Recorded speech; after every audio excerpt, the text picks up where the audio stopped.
Well, Dr. Ken Sung is going to introduce our speaker for us this morning. Ken, come on up. Good morning, Westmont. Over the last 2 years, Westmont's NetView program, which is funded by a grant from the Lilly Foundation, has been bringing in speakers to help us think about issues of work and calling. These speakers have included theologians, teachers, chemists, and lawyers. They have talked about doing justice in our communities, acting as good citizens in the political arena, and creation care. Our speaker today, the final speaker in the NetView program, is also someone who has thought a lot about what work has to do with our calling as Christians. Katherine Leary Alsdorf is the founder and executive director emerita of Redeemer Church's Center for Faith and Work in New York City. The center aims to help people understand what our faith means in every aspect of our lives, especially work. She is also the co-author, along with Tim Keller, of Every Good Endeavor, Connecting Your Work to God's Work.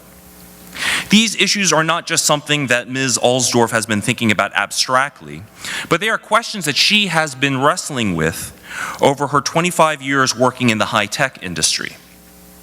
Her career actually started as an elementary school teacher before a summer research position with an aerospace economics firm led to a professional shift.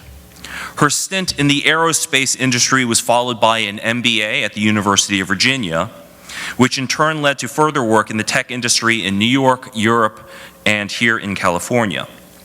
Up in Silicon Valley, she was the CEO of Pensare, which was an online education management company, and of One Touch Systems, a hardware-software company.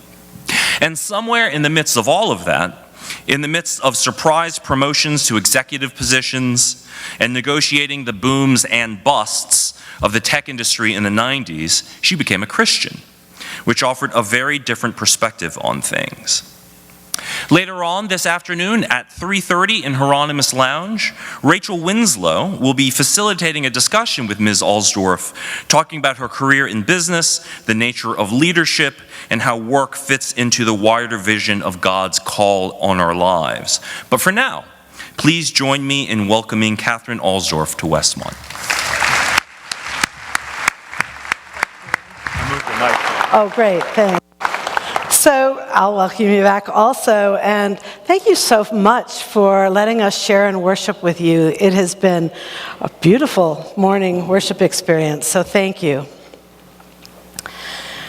A long time ago, one Friday morning, I was summoned to my boss's office, the CEO of our satellite television company, only to learn that the day before, the doctor had told him that he had a serious brain tumor and they had to operate immediately, the following Monday.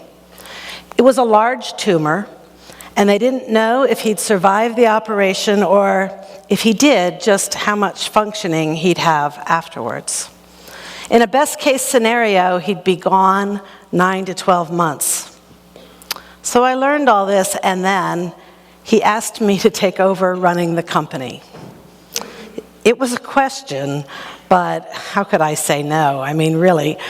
I had a vacation planned for the following week, but it sort of seemed inconsequential under the circumstances. I tried to say some appropriate words to him, but at the same time, my brain is sort of doing this frantic dialogue with God along the lines of, is this what happens when people pray to you? Because I'd only just started praying to God. Just a couple weeks before, I had finally said, all right, Lord, I am willing to submit everything to you, my job, my life, my everything, and prayed and felt like, for the first time, I was giving up my own life and turning it over to him. That said, I did not want to be poor. I did not want to be a missionary in Africa. And I was hoping that basically my prayer that I'd do anything he asked would never be responded to. He would never ask me anything. But here I am in my boss's office thinking, Okay, God, are you always so clear? I feel like you've hit me over the head with a 2x4 to make sure I understand what you're wanting me to do. Obviously, you want me right here. And I also thought this might be harder than Africa. I never wanted the top job. But obviously I agreed. Really, what else could I do under the circumstance? We called the board of directors to make it formal. We called in the rest of the executive team to tell them, and he was gone. By the way, the story does end well. He did survive.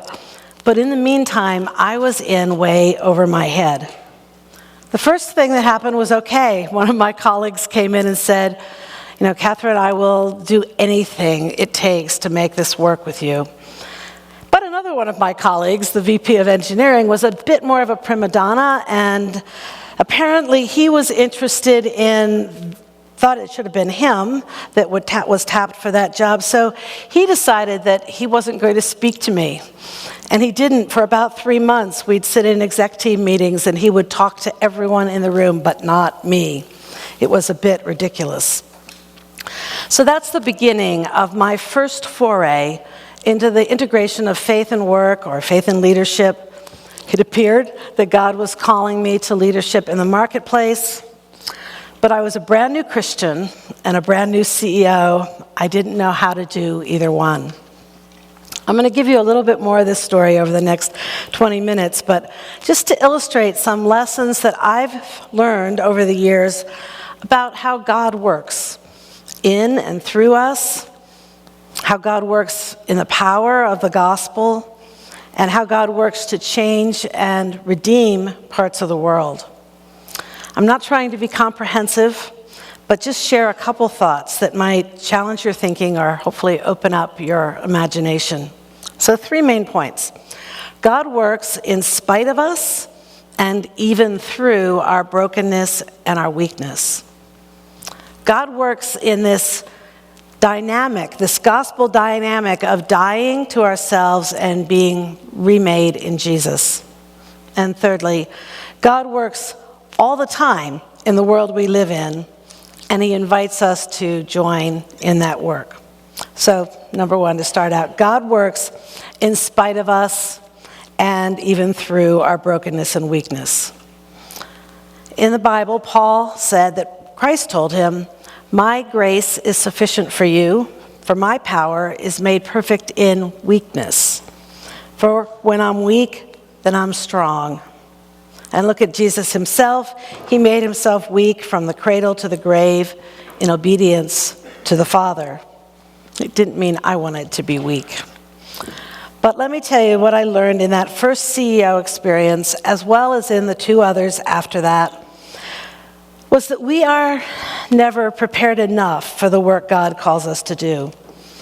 As a matter of fact, he usually calls us to work that is beyond our so-called gifting and experience, I think because he wants us to have that absolute dependence on him.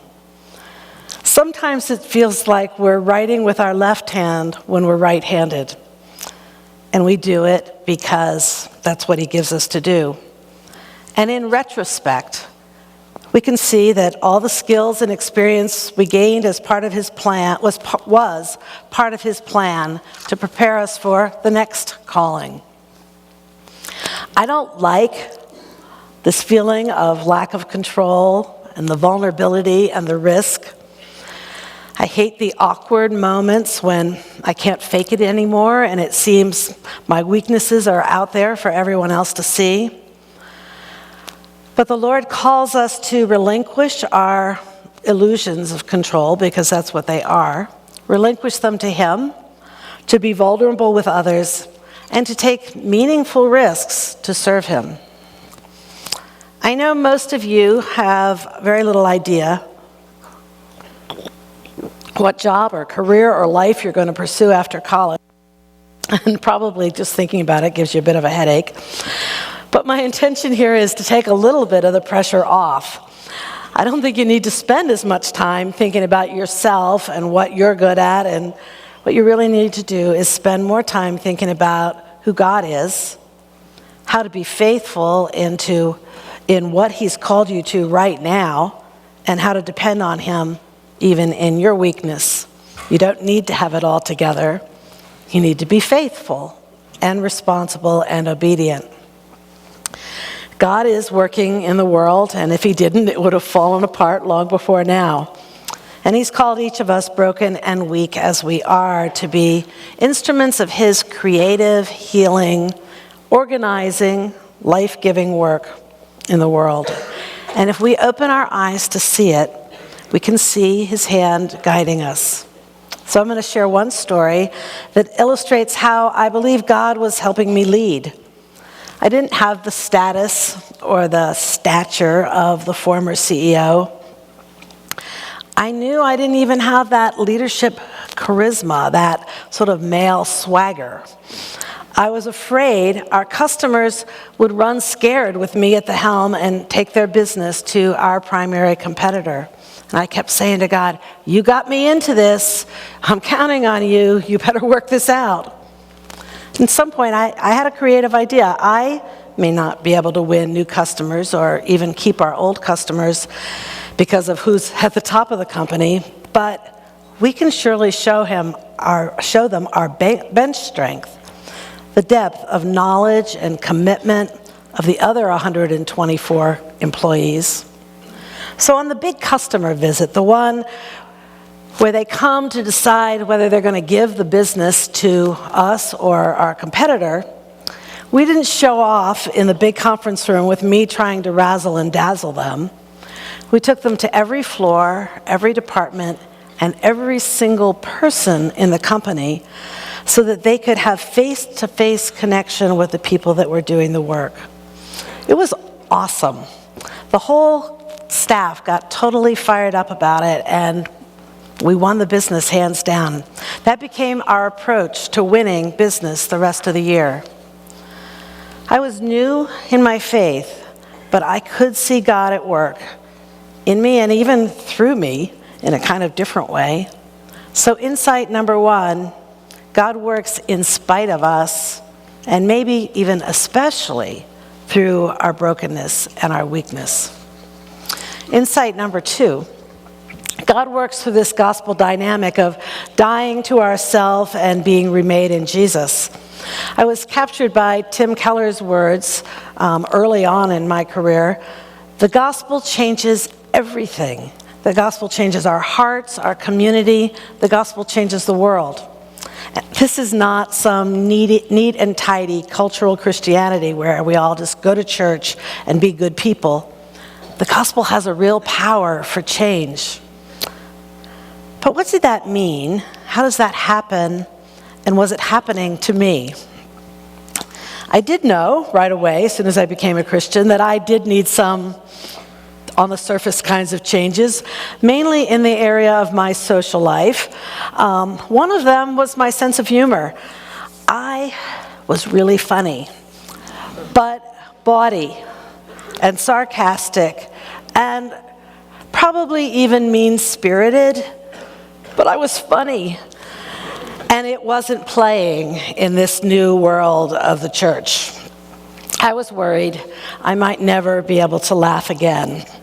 It seemed to take ages before I discovered a humor that could be both God-honoring and make me laugh. So that was a change, probably mostly a behavioral change, brought about by my own willpower to not tell the jokes that were inappropriate. But also the pressure of the group around me. And it was a bit of a death of my old self. Gospel change has to have that dynamic, death to some part of ourself, even some part of our community, in order for God to birth something new and God glorifying in its place. We know that Paul often talks in his letters about how in baptism we're buried in Christ. The old's washed away and we're born again. And this happens over and over and over again. Two examples of how I saw that gospel dynamic at work in leadership. At some point, I understood that in organizational life, information is power, knowledge is power. That's even true in the university or in the church. A person can share their knowledge and thus relinquish their power, or they can hold it close and save it to use it sometime when it would benefit them the most. I worked with a guy fairly recently who played that power game most of the time. He'd learn something from the big boss and not share it. He'd let everyone else flounder about in our ignorance, and then when important people were watching, he'd reveal what he knew and all these clever insights he'd gotten from that information, and then he'd be the star. So here I was now in this leadership role, insecure and worried about my lack of power, and I realized that knowledge and information hoarding might be a good idea. How else was I going to be the smartest person in the room? I really had to wrestle with God over this one. On the one hand, I didn't want to be that kind of leader, but on the other, I was afraid I didn't have what it took to be a leader. Eventually, after lots of wrestling, God made it clear to me that He had called me to this role, and He was going to be there in my weakness. I could try and do it myself with all the little deceptions and schemes to attain power, and then I wouldn't be trusting Him. That decision to be a committed information sharer felt like a death of my old self and a trust that God would work in my new self. Here's another example. When I was early in my career and at the bottom of the organizations that I worked in, it was clear which senior people knew how to delegate and which ones didn't. We junior folks were highly critical of those who didn't delegate decisions to us. I thought it was a leadership skill, but then when it was my turn to be a leader, I realized it was less a skill than a heart issue. I'd find myself delegating the grunt work, but not the decisions. After all, I'd paid my dues to get to this position where I could make the decisions, and decision-making was important stuff. I clearly knew more than anyone else and would therefore make the best decisions. To top it off, all their bad decisions would reflect poorly on me. At one point, I sat in on a talk by a CEO who had far more experience than I, and he was talking about delegating work and decision-making and doing it as far down as possible in his organization. He said that when God made humans in His image, He gave them this agency to make decisions, and that if we were going to lead as Christians who want to honor the human dignity of those we lead, we have to delegate decision-making. Well, I went up to him afterwards and voiced my concern, but how do we do that in practice, especially when I know I have more knowledge and experience than they do to make a good decision? And he said, pay attention to Genesis 1 and 2, would you? God delegated to the first man and the first woman all kinds of decisions, to name each animal, how to use his natural resources, what to cultivate. Do you really think He thought mankind would do as good a job as He would do? Come on. No. He delegated because He made them in His image, and He wanted them to have the same joy in work that He had. That stopped me in my tracks. It's what I needed to hear. It was profound. There are ways to help guide the decision-making so that the decisions are well made, but so much of the joy of work, the joy of being human, is in exercising our human agency to make decisions that matter. For me, it was just another instance of death to self, death to what I wanted, and to be changed by the trust I was placing in God. Trust in the good news that Christ was the victor over sin and brokenness in the world, and that my fate was tied to His, not my own false sense of importance. So God works by showing us how to die to our old selves, relinquish our idols so He could be alive in us. We have to see the idol, repent, and ask God to change our hearts. So, my third point. God works all the time in the world we live in, and he invites us to join him in that work. Our current world needs humble, deeply committed, faithful workers and leaders in every job, profession, industry, and city. Robert Bella, in his great book, Habits of the Heart, named the one thing that he believed was eating away at the cohesiveness of our culture. He called it expressive individualism. He said, America has created a culture that elevates individual choice and freedom to such a level that there's no longer any shared life, no commanding truths and values that tie us together. So here's a quote from Bella. We're moving to an ever greater validation of the sacredness of the individual person, but our capacity to imagine a social fabric that would hold individuals together is vanishing. The sacredness of the individual is not balanced by any sense of the whole or concern for the common good. In some ways, you've never known anything different. This change has been going on in our there we go, thank you. In a more traditional culture, things like faith, community, and even country are more important than the needs and preferences of the individual.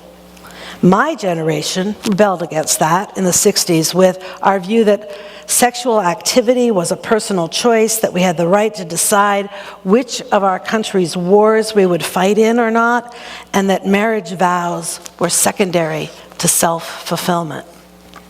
Now your generation is taking that expressive individualism to new heights, or depths, if you will. You get to decide your gender, your self-esteem is an intrinsic right, and your post-traumatic stress syndrome deserves protection from triggers in all literature and all of life. Expressive individualism has taken such a hold that we're all walking around on eggshells, trying not to touch anyone else, and the unity of our society is based on who we're against, not what we're for. I agree with Bella, who said, what we need is a reappropriation of the idea of vocation or calling, a return to the idea of our work being a contribution to the good of all and not merely as a means to one's own advancement or protection. We need to reimagine our work as a mission or service to others. Because thinking of work as mainly a means of self-fulfillment and self-realization slowly crushes a person and undermines society. Bella isn't Christian, but vocation or calling is a Christian idea. God is the caller, and he calls us to be part of this redemptive, life-giving work in the world. Tim Keller and I wrote Every Good Endeavor to make this connection between the Christian faith and the workplace and society. There are many other areas of brokenness in our society besides expressive individualism. That is only one, but I'm talking about it because it's so clear to see how our gospel dynamic counters it. Death to self and live in God. I'm confident that God wants to use all of us as a counter to that particular brokenness and help build a community that serves the greater good. I'm going to share one more story about how some small piece of the world changed from a version of aggressive individualism to community.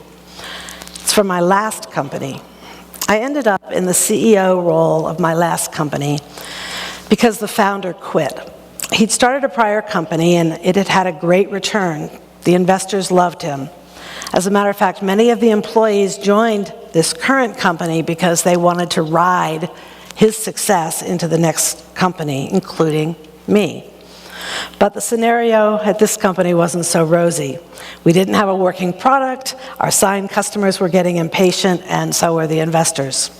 The outside world thought we were great, but on the inside it was all smoke and mirrors. When I was asked to take over for him, I realized that some of the staff were going to bail. They'd been drafting behind a big truck, like cars do on the highway, but now they had an SUV. We needed a complete culture change where everyone was now going to be using their own gasoline. Again, I felt like God had put me in this not so promising situation, and I was extremely dependent on him. Long story short, we accomplished a lot, but we got caught in the internet bubble bursting in 2001, and the company went under. On a very dismal Monday morning, I had to gather 100 hardworking staff and tell them it was over. They were all out of a job as of that day. No more paychecks, done, over. The next part of the story illustrates how much the culture of that company had changed over the prior 18 months. The truck drafters had quit. The remainder of the team and some new folks had given it their all. As we worked together to deliver great product to our customers, they were also having fun. There was joy at work. So obviously they were devastated that it was over. But after I'd gone back to my office, they stayed together to talk and apparently to scheme. They all agreed to come in the next day and create a celebration of each other, a celebration of working together. They decided to come in with a talent they could share, or food they made, or a game to play, and it would be a celebration of team. One of my staff came into my office and said, "You won't believe this. You have to clear your calendar tomorrow and be here for this. I can't tell you anymore." I obeyed, and I witnessed something amazing. One software engineer was a violinist on the side, and he performed and taught everyone else how to bow. Another gave us a judo lesson. There was homemade food, stories, and fun, a tribute to the goodness of working together as a team, and I'll never forget it. In the beginning, I talked about how you could be faithful to where God's called you right now. God cares about campuses, all of them, not just Westmont, but he certainly also sees the idolatries, the individualism that interfere with his glory. I'd love for you to take time to consider how your campus could be really open to more gospel change. What your call is to contributing to this society in a way that gives God glory. I'd like you to each have a testimony of how God has worked in you and through you, even in your weakness and brokenness, to make this campus a place that gives him more glory. I'm going to close us in prayer on that particular subject. Dear Lord, thank you for this worship time this morning. And Lord, I pray that everyone can go into the beginning of this new week, this new time back on campus, remembering who you are. I pray that you'd help everyone pay attention to how their approach to their classes affects everyone around them. How when they prepare for class, they get more out of it and they contribute more, and that affects everyone else. I'd like everyone to think about how studying is more than a grade. It's about learning about your world, Lord. And how, Lord, can you help us view our campus as just an experiment in how the gospel can change society? How can we talk about our lives here together in a way that make it a better place, not a worse place? It isn't even practice for the real world, Lord. It is the real world, and we know that you care about it. We know you love it. So, Lord, I ask you to bless each person here, their contribution to this college. And Lord, I ask you to work in their hearts so that they can experience that death to self in the interest of serving others around them and the school around them. In your Son's name, amen. Thank you very much.